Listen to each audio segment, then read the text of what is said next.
Ron with IDEAL. Hey, in this video, I'd like to share with you some tips I picked up from contractors on actually how to use a toner and probe for tracing wires. Now, I'll refer you to my video on basics of toners and probes, on the basics of toners and probes, and covered everything that basically is in the instruction manuals.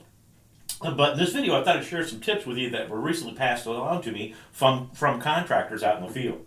And one of them is, if you're working with coaxial cable and you're having trouble tracing wires, you might be experiencing where someone's actually buried a splitter someplace in the walls you don't know. And basically the toner can't trace or tone through splitters. So be looking for that if you're working with coaxial cables. And if you're working with speaker wires, we can quickly identify a speaker's been wired out there at a volume control location by very simply attaching the two leads from the tone generator to a set of speaker wires. And now that speaker out there will be making the same sound that the tone generator actually puts out as well. So we can quickly identify which of the speakers is hooked up to which wire. You can also use a probe device to check audio outputs to make sure that they're working as well.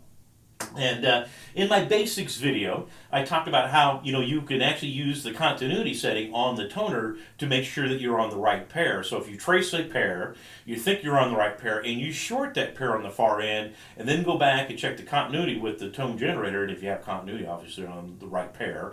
But we also know that if we short the pairs, the tone generator, the sound it puts out gets reduced significantly.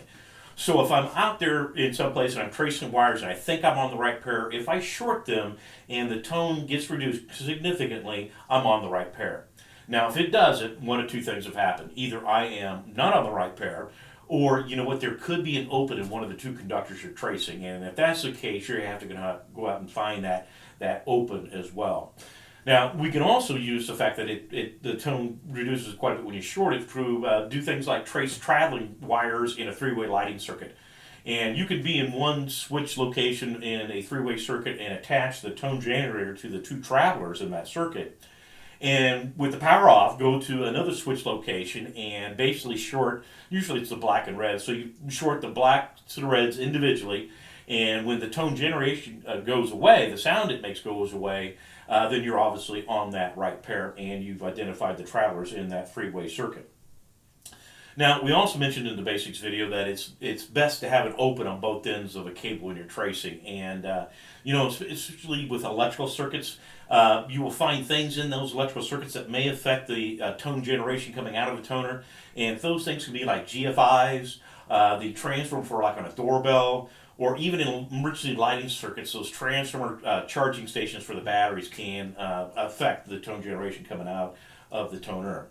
Now, in retrofit work, a number of guys wrote in the fact that you can take, if you're adding an outlet someplace, you can cut the hole in the sheetrock, drop a beaded chain in the hole inside the stud cavity, and then with the toner, attach the red lead to the beaded chain, ground the black lead to the nearest electrical outlet, and that will put out a significant sound that we can go downstairs in the basement, and hopefully it's unfinished, and basically locate that stud cavity where that beaded chain is, and actually drill up into that stud cavity, and using a magnet, pull the beaded chain down into the basement, attach your wires to the beaded chain, and then run back upstairs to that outlet location and pull the wires up into that new outlet location using that beaded chain. And I think that's a pretty good tip. A lot of guys might give that one a shot.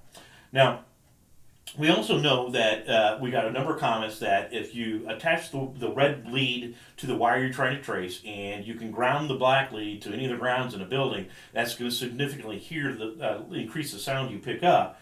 Now, what that also does is it lights up all the grounds in a building, so all the grounds are making noise as well when you're tracing. And a couple guys wrote in the fact that instead of attaching the wire to the house ground, if you're working with a partner, just have them hold on to the black lead, and that way it will significantly increase the effectiveness of the tone generator, but it won't light up all the grounds in the building, which is hopefully a lot easier to trace with. Okay, and when you are tracing and looking for wires that are broken, one tip a guy wrote in is the fact that it's not a bad idea to trace from both ends of a cable, and that way if it leads you to the same location, more than likely that's where your open is, and sometimes that's just a hidden junction box in a wall. So those were all I thought effective. And the last tip I'll give you, one guy wrote in, was that if you took two 9-volt batteries and parallel them together and then hooked that up to tone generator. I'm not sure how you're going about doing that, but he says that will significantly increase the amount of tone that the tone generator actually puts out. So,